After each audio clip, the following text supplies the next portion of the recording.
Everyone, very good morning to all of you. आप सभी को नमस्कार। आज के दिन की शुरुआत करेंगे 28 नवंबर 2023 के करंट अफेयर के साथ। न्यूज़ सभी इंपॉर्टेंट है, इसलिए वीडियो को अंतिम तक ध्यान से देखिएगा। करंट अफेयर की पीडीएफ स्टैटिक जीके के साथ एग्जाम इंजन एप्लीकेशन से आप डाउनलोड कर सकते हैं। एग्जाम इंजन एप्लीकेशन आप जब भी डाउनलोड करें तो वहां पर आप डेली क्विज जरूर दिया करिए। डेली क्विज में आपके जो क्वेश्चंस अपलोड होते हैं वो करंट अफेयर और स्टैटिक जीके से ही रिलेटेड होते हैं, जो कि आपके आने वाले एग्जाम्स को ही देखकर सजेस्ट किए गए हैं मेरे द्वारा। इस वजह से आप डेली क्विज जरूर अटेम्प्ट किया करिए वहां पर। पहले बात कर लेते हैं कल के क्वेश्चन की। कल मैंने आपसे सवाल ये पूछा था, ये कौन सी पर्वत श्रृंखलाएं हैं जो कि एशिया और यूरोप को विभाजित करने का काम करती हैं। तो देखिए, मैप में अगर आप देखो तो ये वाला हिस्सा है एशिया और ये वाला हिस्सा है यूरोप।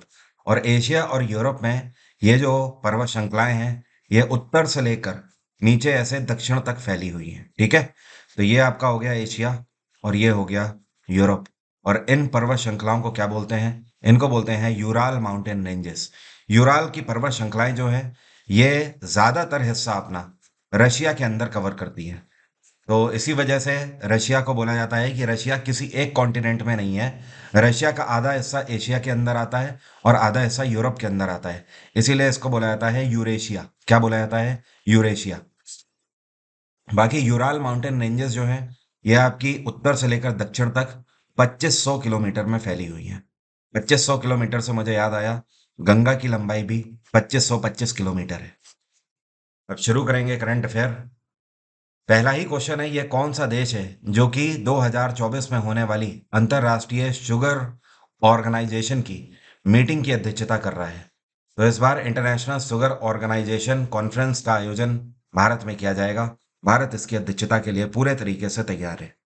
और जो ये मीटिंग में डिसाइड हुआ है, तो इस बार अभी 63वीं इसकी मीटिंग हुई है, जिसमें डिसाइड हुआ कि भारत इसकी अध्यक्षता करेगा।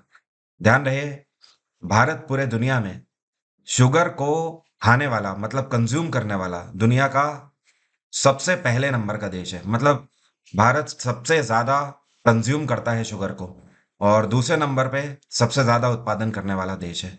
तो ऑब्वियस सी बात है, 2024 में जब ये इस बार अंतर्राष्ट्रीय शुगर ऑर्गेनाइजेशन की मीटिंग यहाँ पर होगी, तो व्यापारिक क्षेत्र से भारत को बहुत बड़ा फायदा मिलने की उम्मीद है।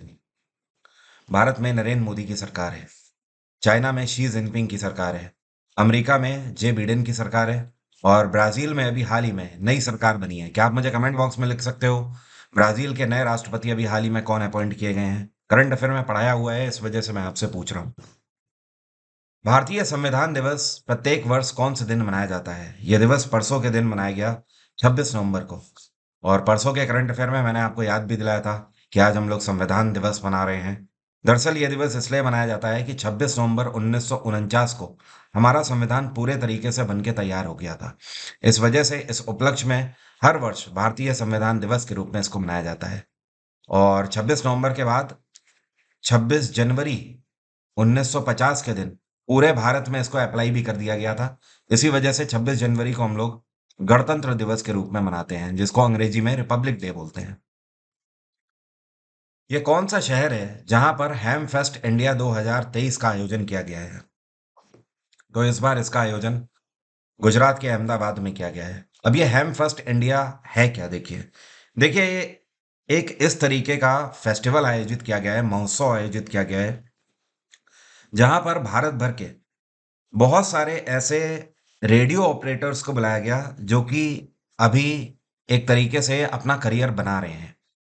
बहुत सारे ऐसे भी हैं जो दूसरों को ट्रेनिंग भी देते हैं। तो इस तरीके के पूरे भारत भर के रेडियो ऑपरेटर्स को बुलाया गया, पहली बार ऐसा हुआ। और यहाँ पर दुनिया भर के कई सारे डेलीगेशंस ने भी हिस्सा लिया है। तो सीधी सी बात यह है कि इस फेस्टिवल का मेन उद्देश्य ये था, जो रेडियो ऑपरेटर्स हैं उनको एक बेहतर प्लेटफॉर्म मिले। तो कई लोगों को सरकार की तरफ से भी काम दिया जाएगा, और बहुत सारे ऐसे रेडियो ऑपरेटर्स भी हैं जिनको दुनिया भर के कई डेलीगेशन के द्वारा भी कॉन्ट्रैक्ट दिए जा सकते हैं।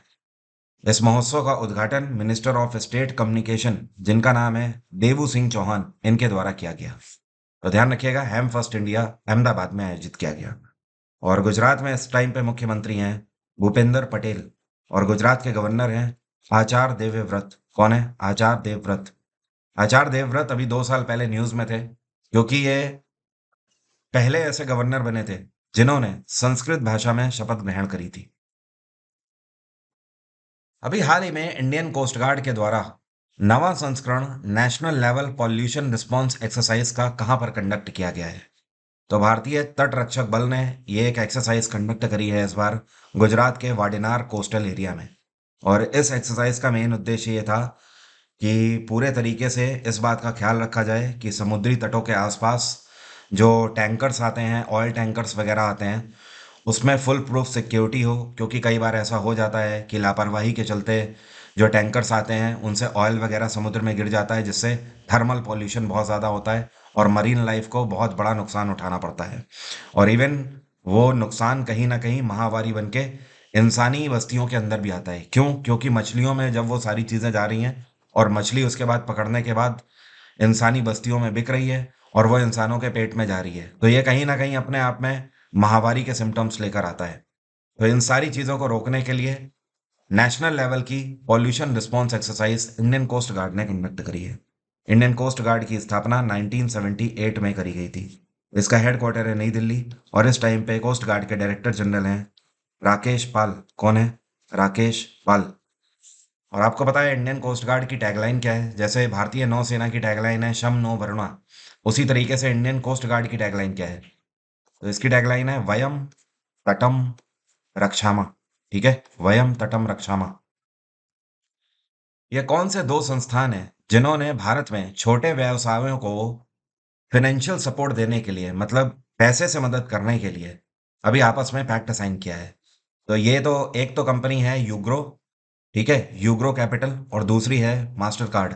इन दोनों ने एक साथ पैक्ट साइन किया है और ये दोनों मिलकर भारत में एमएसएमई जो हैं, छोटे और लघु उद्योग करने वाले जो लोग हैं, उनको फाइनेंसिंग करने का काम करेंगे। अब देखिए, मास्टर कार्ड के बारे में तो आप लोग जानते ही हैं, ये अमेरिकी कंपनी है और कुछ टाइम पहले एम एस धोनी इसके ब्रांड एम्बेसडर भी बनाए गए थे। और ये अपने क्रेडिट कार्ड वगैरह लॉन्च करते हैं दुनिया भर में, हर एक देश में लगभग ये सर्विस दे रहे हैं। लेकिन यूग्रो कैपिटल के बारे में आपको बता देता हूँ। यूग्रो कैपिटल जिसकी स्थापना 1993 में करी गई थी और ये कंपनी पहले चोखानी सिक्योरिटीज के नाम से जानी जाती थी। ये अपने आप में एक नॉन बैंकिंग फाइनेंशियल कंपनी है। तो कहने का मतलब ये है कि मास्टर कार्ड प्लेटफॉर्म देंगे और जो मास्टर कार्ड क्रेडिट कार्ड देंगे एमएसएमईज को, उसमें जो लोन का अमाउंट होगा वो यूग्रो के द्वारा दिया जाएगा। और यूग्रो कैपिटल एक ऐसी नॉन बैंकिंग फाइनेंशियल कंपनी है जो कि बॉम्बे स्टॉक एक्सचेंज और नेशनल स्टॉक एक्सचेंज दोनों में लिस्टेड है। और मास्टर कार्ड की अगर बात करें तो क्या आप बता सकते हो इसका हेडक्वार्टर क्या है? इसका हेडक्वार्टर है न्यूयॉर्क। और ये कंपनी बहुत पुरानी है, 1966 में इसकी स्थापना करी गई थी। और इसके सीईओ हैं मिशेल मीबैक।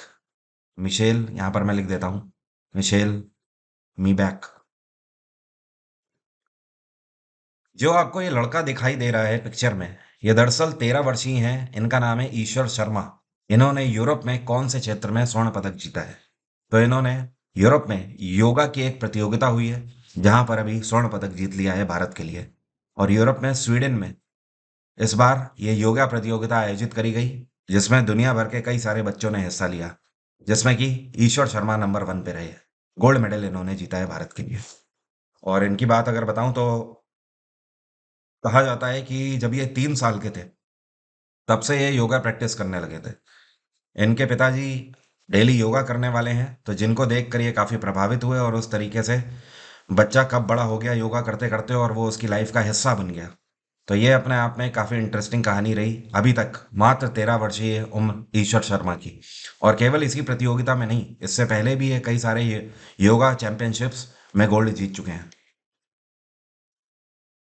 ये कौन सा एयरक्राफ्ट है जिसकी अभी यात्रा करी है प्रधानमंत्री नरेंद्र मोदी ने और रिकॉर्ड दर्ज कर दिया है पहले प्रधानमंत्री ऐसे होने का जिन्होंने फाइटर एयरक्राफ्ट की यात्रा करी है? तो ये है लाइट कॉम्बैट एयरक्राफ्ट तेजस। और तेजस की खास बात यह है कि ये इंडिजिनसली मेड एयरक्राफ्ट है, पूरे तरीके से भारत में ही निर्मित एयरक्राफ्ट है। और इसकी खास बात यह है कि ये इंडियन नेवी और इंडियन एयरफोर्स को दिया गया है। और द थिंग इज दिस कि पुराने जो एलसीए थे हमारे पास लाइट कॉम्बैट, उनसे काफ़ी बेहतर है ये।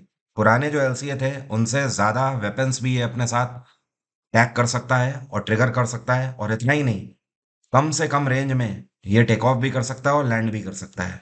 तो प्रधानमंत्री नरेंद्र मोदी ने 30 मिनट की पूरी सॉटी इसमें कवर करी है। ठीक है, तो ये अपने आप में रिकॉर्ड हो गया है, ध्यान रखिएगा, पूछा आपसे ज़रूर जा सकता है।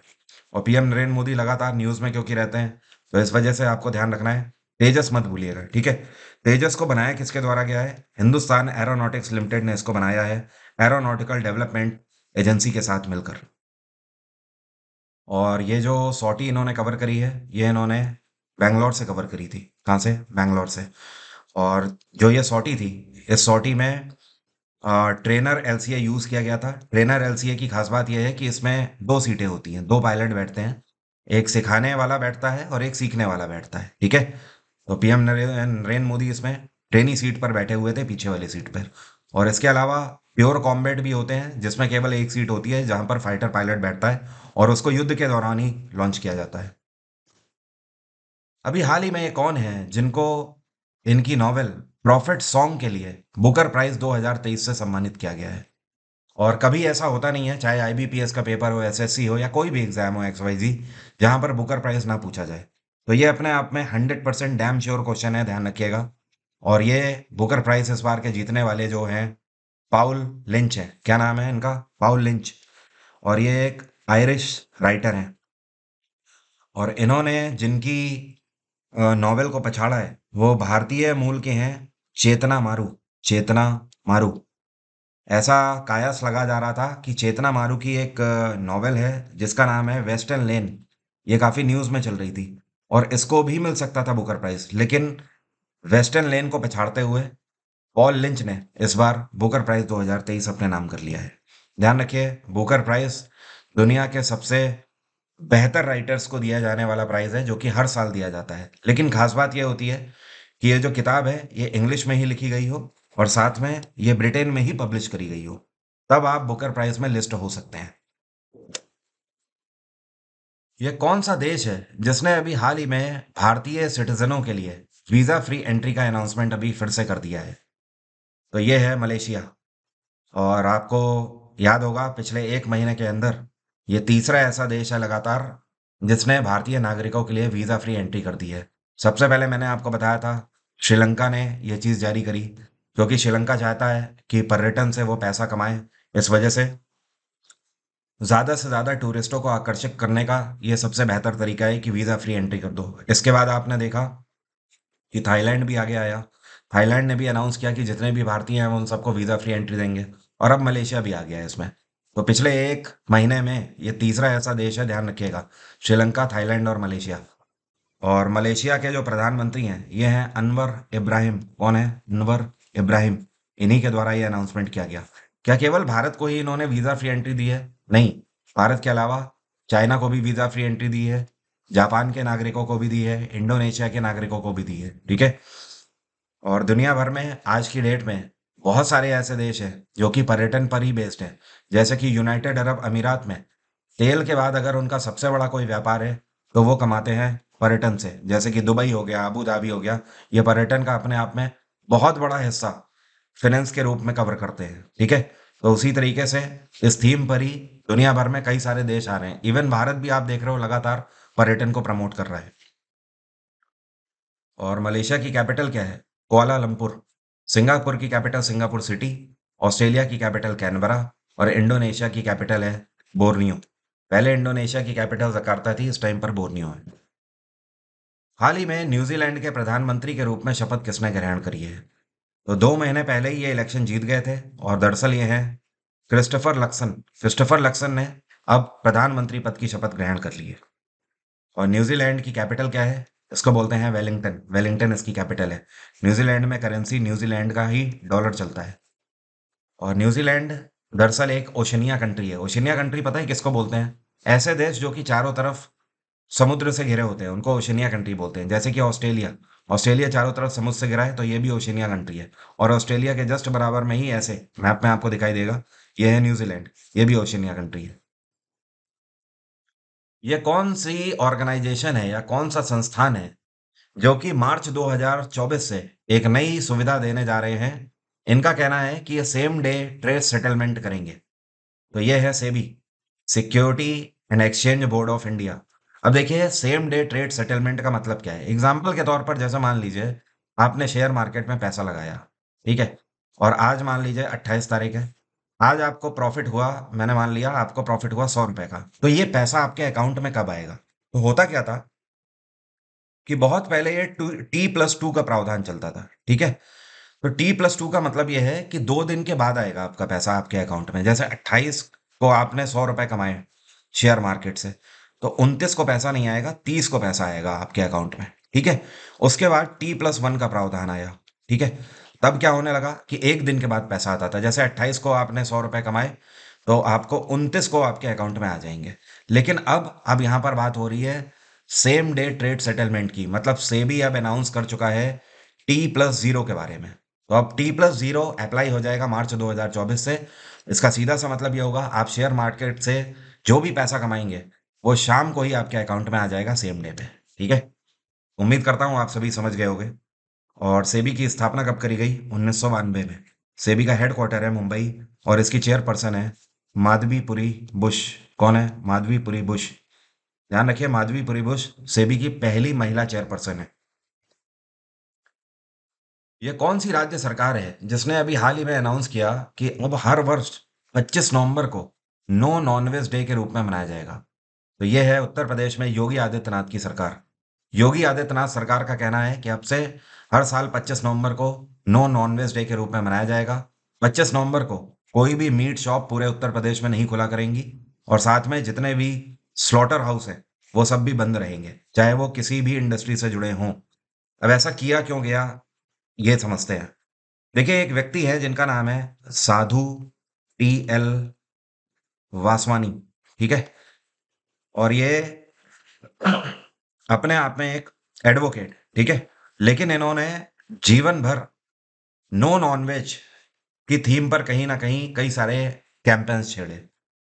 तो अपने आप में इनको ट्रिब्यूट देते हुए, और क्योंकि ये माना जाता है साधु टी.एल. वासवानी ने अपने जीवन काल में कई सारे जीवों को मरने से बचा लिया, तो इस वजह से ये अपने आप में इनको ट्रिब्यूट है। और हर वर्ष इनके जन्म उत्सव पर, मतलब 25 नवंबर को साधु टी.एल. वासवानी जयंती के उपलक्ष्य में नो नॉनवेज डे मनाया जाएगा।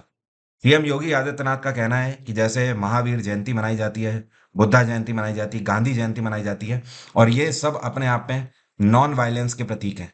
इन सब ने हमेशा प्रमोट किया है नॉन वायलेंस को। सो इसी वजह से अब से साधु टी.एल. वासवानी जयंती 25 नवंबर को मनाई जाएगी, नो नॉन वेज डे की थीम पर। और यूपी में गवर्नर कौन है? आनंदीबेन पटेल। अब मेरा आज का सवाल आपसे, आप में से कितने लोग बता सकते हैं ये कौन सी राज्य सरकार है जिसने अभी कुछ टाइम पहले अपनी खुद की इंटरनेट सर्विस शुरू करने का अनाउंसमेंट किया था, और जिसका नाम होगा के फोन? तो के फोन के नाम से ये कौन सा राज्य है जो अपनी इंटरनेट सर्विस देगा? कमेंट बॉक्स में जल्दी से लिखकर बताइए। 2024 का कैलेंडर आप सभी को पता ही है, लॉन्च हो चुका है। चाहे एसएससी की बात करें, और चाहे अभी आपने देखा एसएससी जीडी की भी वैकेंसीज आ गई हैं। तो आप हर एक 2024 के एग्जाम के लिए जीएसजीके का मेरा फाउंडेशन बैच पूरा रिकॉर्डेड ले सकते हैं एग्जाम इंजन एप्लीकेशन से, जिसका लिंक वीडियो के डिस्क्रिप्शन में भी दिया हुआ है। आप ध्यान रखिए, इस थंबनेल वाला यही वाला बैच आप लीजिएगा। अगर आपको डिस्काउंट की ज़रूरत है तो आप वहाँ पे लिख सकते हो, हम आपको डिस्काउंट भी अवेल करा देंगे। इसके अलावा स्टैटिक जीके का लाइव बैच भी आप अवेल कर सकते हो एग्जाम इंजन पे। मेरे सारे बैचेस आप एग्जाम इंजन पे अवेल कर सकते हैं, रिकॉर्डेड, मंथली मैगजीन, ये सारी चीज़ें। आज की बात यहीं तक रहेगी। Thank you so much, have a nice day, take care, bye bye, आपका दिन मंगलमय हो।